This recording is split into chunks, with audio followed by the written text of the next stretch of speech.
board no, mga consultants kaning hindi ko tam ning komitiba kaning information ba? Yes.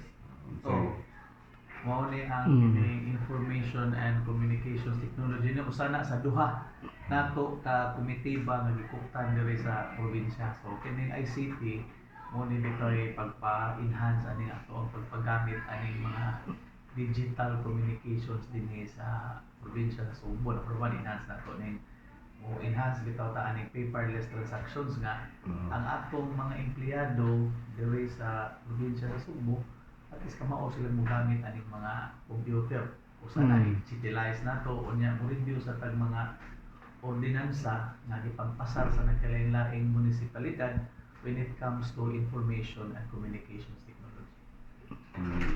walay plano ang probinsya ka i-interpret na lang ang tanang kalungsuran o may Away naatay mga ang respective municipalities na ay tagsatag sa ka mga ordinansa na maghatag og free wifi sa nagkalain-laing mga munisipalidad, di ba? So kana nga ordinansa ihatod na diri sa probinsya at unang i-review in which doon na yung mga municipalities na atong i-review sa naan niya pinamungahan din ilang free wifi connection sa ilahang mga public places ato na nag-review so yun ana.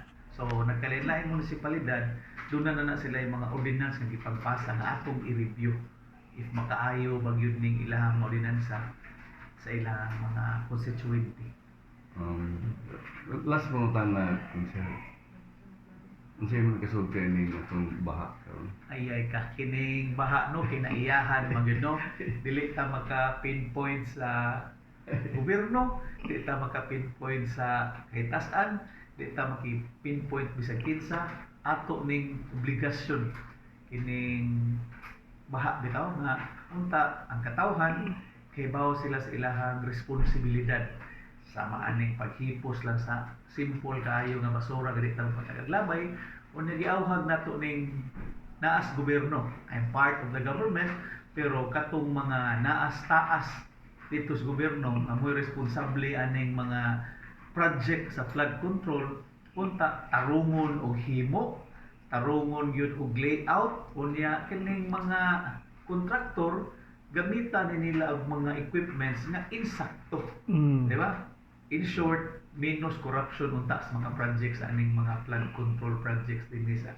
tibuok nasod sa Pilipinas kana. Talking about flood control, sa ikay konsehal pa sa Mandawi, napansin ba nila mong baha sa Pambaro, sa Bandako?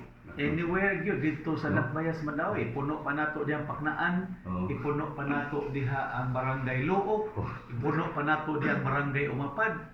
Naa na ginadinhang dapita pero mao lagi kining katawhan nato usahay maghuwat ra sad og ang gobyerno muliho kanunay.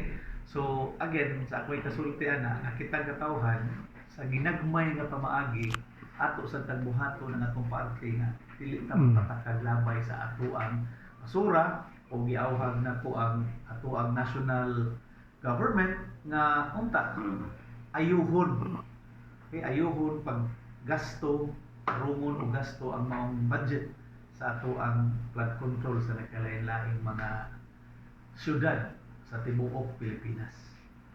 Last question, board. Ngano man ni mo manigipilo ni mong komitiba ang haon ba ni si mong educational attainment? Kung ako lang pagbuto, no, if I were to decide regarding aning committee chairmanship in the city of Mandawi, ako'y nagdala sa Committee on Education sa Dakbayas Mandawi. Kaya ako isip usa ka magtutudlo sad sa usa ka dako nga universidad sa Dakbayas Mandawi. Kana gid ako ang gusto Committee on Education pero as a neophyte board member din his probinsya sa Sugbo, those committee chairmanships were already given to the senior board members nga naa diri karon. So unta munta to ako pero I was made a vice chairman of the Committee on Basic Education, but para sa nako I did not choose but ihatag ni nga committee ba nato kining foreign relations at the same time ICT committee chairmanship naa sad tay mga kasinatian o ideas how to run that committee chairmanship. So, challenge na para nako. So, bali, vice chair ka lang sa kuan? Vice chairman ko sa basic Isang education. isang We have the chairman si Raymond Calderon. Ang vice chairman sa ato ang Mike Villamor. Ang committee chairman sa basic education. Okay, salamat kayo, Board Malcolm Sanchez, nga muna hinabay karon po na. May nga po